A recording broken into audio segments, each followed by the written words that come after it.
തദ്ദേശ സ്വയംഭരണ തെരഞ്ഞെടുപ്പിൽ ഭരണവിരുദ്ധ തരംഗം മുൻനിർത്തി മിന്നും വിജയം കരസ്ഥമാക്കിയ UDF 2026-ൽ കേരളത്തിൽ അധികാരം പിടിക്കുമെന്ന് ഏറെക്കുറെ ഉറപ്പായി കഴിഞ്ഞു.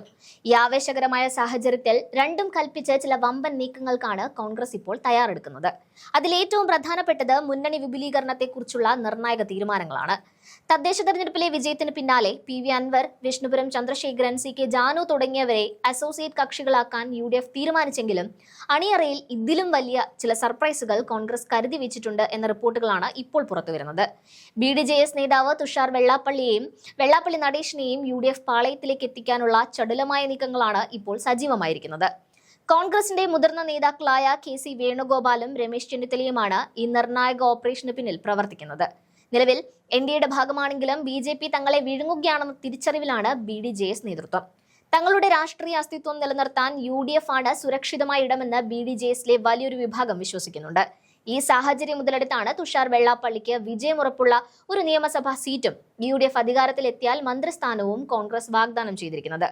VD സതീശനുമായി വെള്ളാപ്പള്ളി നടേശന് ചില അഭിപ്രായ വ്യത്യാസങ്ങൾ ഉണ്ടെങ്കിലും KC വേണുഗോപാലുമായും ചെന്നിത്തലയുമായും അദ്ദേഹം പുലർത്തുന്ന അടുത്ത ബന്ധമാണ് ഈ നീക്കങ്ങൾക്ക് വേഗത പകരുന്നത്. തുഷാർ വെള്ളാപ്പള്ളി മന്ത്രിസഭയിൽ എത്തുന്നതോടെ ഈഴവ വോട്ട് ബാങ്കുകളിൽ വലിയൊരു വിള്ളലുണ്ടാക്കാൻ കഴിയുമെന്നും അത് LDFന്റെ അടിത്തറ തകർക്കുമെന്നും കോൺഗ്രസ് കണക്കുകൂട്ടുന്നുണ്ട്. UDF അധികാരത്തിലെത്തിയാൽ തുഷാർ വെള്ളാപ്പള്ളിക്ക് ഒരു സുപ്രധാന വകുപ്പ് തന്നെ നൽകിയേക്കും. ഇതോടെ തിരുവനന്തപുരം മുതൽ തൃശൂർ വരെയുള്ള 8 ജില്ലകളിൽ കോൺഗ്രസിന്റെ വോട്ട് വിഹിതം ഗണ്യമായി വർദ്ധിക്കുമെന്നാണ് ഹൈക്കമാൻഡ് പ്രതിനിധികളുടെയും വിലയിരുത്തൽ. കൊല്ലം, ആലപ്പുഴ ജില്ലകളിൽ SNDPയുടെ പിന്തുണ ലഭിക്കുന്നതോടെ UDFന് ആധികാരികമായ ഭൂരിപക്ഷം ഉറപ്പാക്കാൻ സാധിക്കും. കൊല്ലം കോർപ്പറേഷൻ ഭരണമടക്കം തിരികെ പിടിച്ച ആത്മവിശ്വാസത്തിലാണ് UDF ക്യാമ്പ് ഇപ്പോൾ. ഇതേ ശൈലിയിൽ 2020യെയും മുന്നണിയോട് ചേർത്ത് നിർത്താൻ VD സതീശൻ പ്രത്യേക താല്പര്യമെടുക്കുന്നുണ്ട്.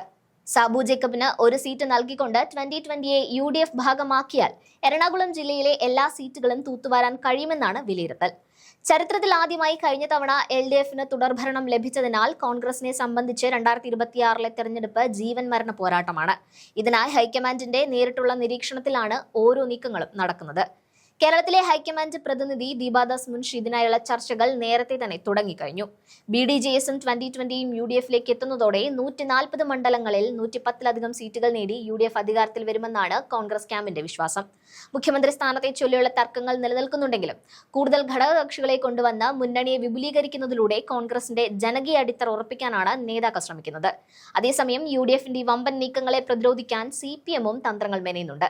തങ്ങളുടെ ഉറച്ച വോട്ട് ബാങ്കായ ഈഴവ സമുദായം കൈവിട്ടു പോകുന്നത് LDFനെ സംബന്ധിച്ച് ആത്മഹത്യാപരമായിരിക്കും. അതുകൊണ്ട് തന്നെ വെള്ളാപ്പള്ളി നടേശനെ അനുനയിപ്പിക്കാനുള്ള നീക്കങ്ങൾ LDFന്റെ ഭാഗത്തു നിന്നും സജീവമാണ്.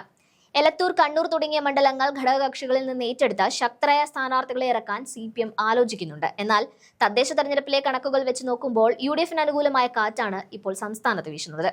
2026-ൽ ഒരു വമ്പൻ തിരിച്ചുവരവിനായി കോൺഗ്രസ് അണിയറയിൽ ഒരുക്കുന്ന ഈ മാസ്റ്റർ പ്ലാൻ വിജയിച്ചാൽ കേരള രാഷ്ട്രീയത്തിന്റെ ഭൂപടം തന്നെ മാറ്റിമറിക്കപ്പെടുമെന്ന കാര്യത്തിൽ സംശയമില്ല. ഡിസംബർ, ജനുവരി മാസങ്ങളിൽ രാഷ്ട്രീയ കേരളം ഇത്തരം അപ്രതീക്ഷിത കൂടുമാറ്റങ്ങൾക്കും പ്രഖ്യാപനങ്ങൾക്കും സാക്ഷിയാകാൻ പോവുകയാണ്.